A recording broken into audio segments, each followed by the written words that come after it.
many of you enjoyed only studies during your high school days?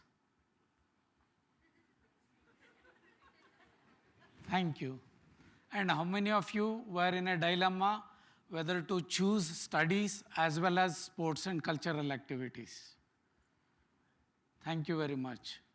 I was one such boy who was in a dilemma during my high school days because of an incident that happened in my life when I was in 9th standard. What happened was, in my 9th standard first term examinations, for the first time in my life, I got a second rank. Whereas throughout my life, I always stood first in studies. It made me angry. I was devastated when my father refused to sign my marks card. So I decided to do the unthinkable. I chose to carry copy chits into the exam hall during my 9th standard final examination. And believe me, I got caught. Because no practice. What made things worse was the fact that my invigilator announcing, if Shrinivas can cheat, I do not trust anyone in this school. And he went and checked all the other rooms, got no chits.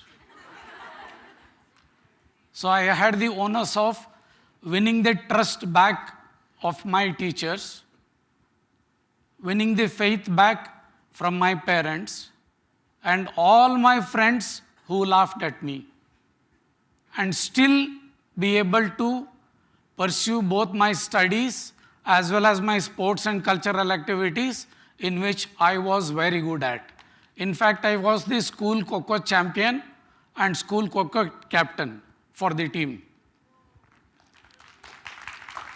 It was at that point in time when I was in this dilemma, one of our teachers suggested something.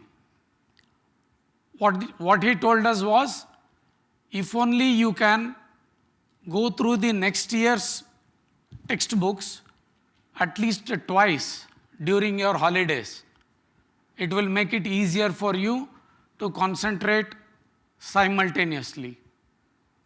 And we did that with full commitment, the entire Kho team.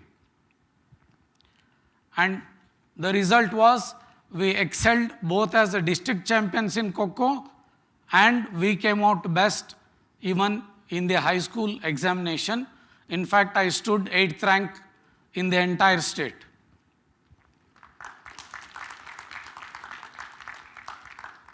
And that is the topic of today that I am going to talk to you about: strategic learning patterns. The words strategic learning first used by Henry Mintzberg in his book Strategy in Patterns Formation in the year 1978. Going through my life journey, I studied my college from grade 11 to degree in a hostel where a very limited time was given to us for studies. Just about 1 hour in the morning and about 2 hours in the night. And games was mandatory every day and even during exams.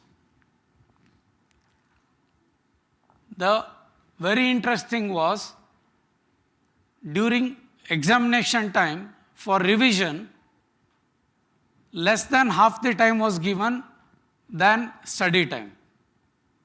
I did not know why this was done and how it was possible for us to do that. But we did that and we got results. More interestingly, during the examination preparation, we were asked to prepare in quite a few different ways when compared to the regular revision and practice that we did on a daily basis. And mind you, the results were mind-boggling. So what started as an idea from the high school days started to take shape as a pattern. That is when we knew that something was happening within us. What made us confident was the fact that learning could be strategized and confidence can be gained. Just like when a car driver needs to accelerate as well as shift gears, he needs to first have confidence about steering wheel, using the brake and the clutch. This was the thought process in my mind, which made me develop that into the components of learning the right way first. So if your learning has to be happening, putting a structure for your learning is the need. That is what brought about these 6 factors.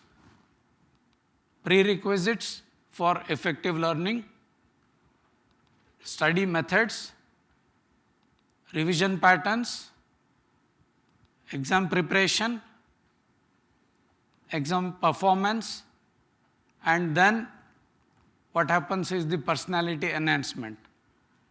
Just like an egg breaks from within, life shows up and life begins to grow up. So when this happened with me, I started working it on myself, and then very curiously, we wanted to test whether this can happen faster. Just like shifting gears and then speeding up the vehicle.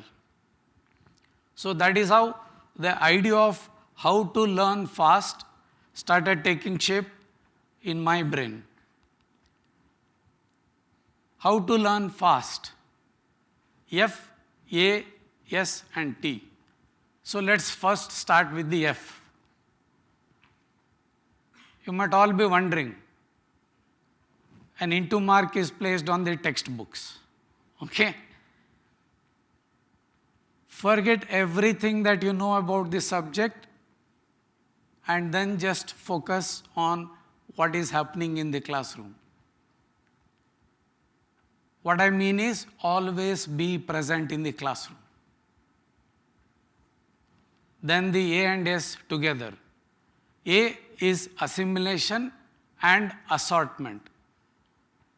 At a certain age group, just like the digestive system of a child, even the child's neural system start to assimilate complex things and then assort it in the way it wants to assort it.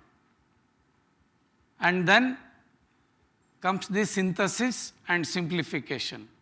As you can see there, synthesizing the middle molecules and then simplifying it into the ATP molecule that converts itself into energy. Same things happen in our brain too. Our brain creates new neurocortical pathways where complex things are simplified so that the memory keeps improving and starts building on the previous memory. So I always say memory is progressive and dynamic. Now for the T. Here I would go for the famous, popular and really powerful Richard Feynman technique, who has used a simple 4-step technique for us to do it faster. That is, teach to test. In fact, teaching is the best way of learning, is what we all know. Now, when this happened, we want to check it if someone else could also do it with proper guidance and help. Here is the story of a slow learner who was designated as a slow learner in 3rd standard. And then when we met him in 8th standard, we advised that he be shifted to a regular school. And the results were mind-boggling. With a very few strategic interventions, the boy was able to pass both his 10th standard as well as 12th standard exams without any concessions and without any time extensions. What is more, he was able to pursue his sports activities and got district level gold medals in shot put, hammer and discus throw. Now I start thinking whether this can be replicated in a classroom where the teacher-student ratio is usually more than 1:40 in many places. I have a very simple example of one school over 2 years period. This is 2014 and 2015. The blue line is before the strategic intervention and the golden line is after the strategic intervention. So you can see the difference for yourself. Interesting, more than this is the second year, where all the 95 students in the class went over above 60% without interventions from the experts, where only the school teachers intervened. Now the next question. What we got was a structure that focus, attention, concentration and traction were the 4 strategic pillars of any strategy formation. We started thinking about how we can define it. Focus is the ability to see things clearly.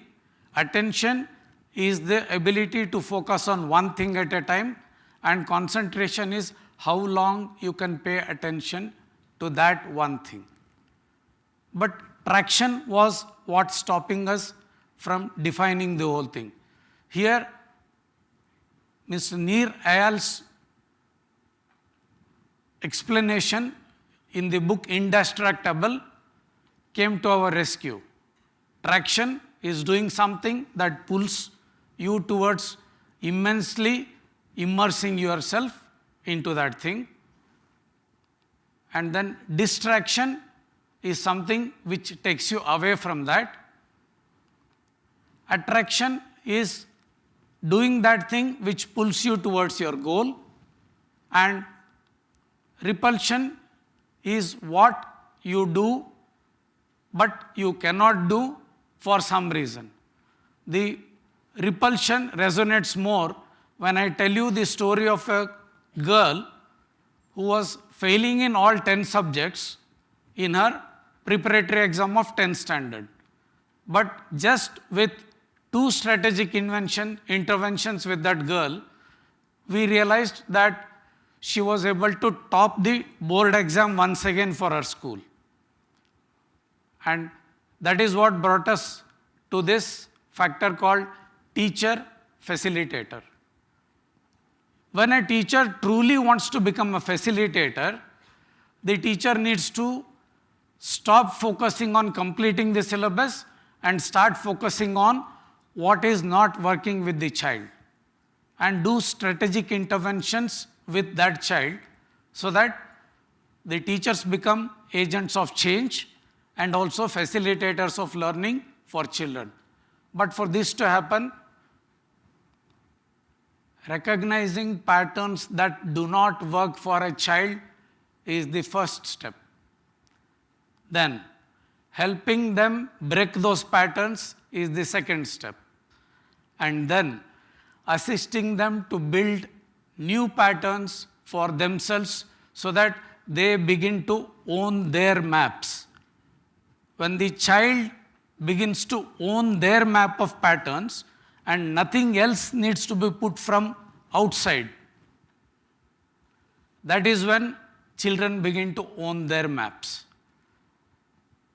So this is what I mean by teacher to facilitator.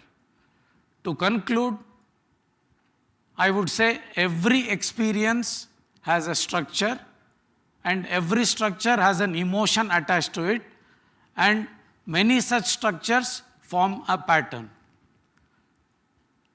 And when this happens, teachers can start building patterns in the children's minds.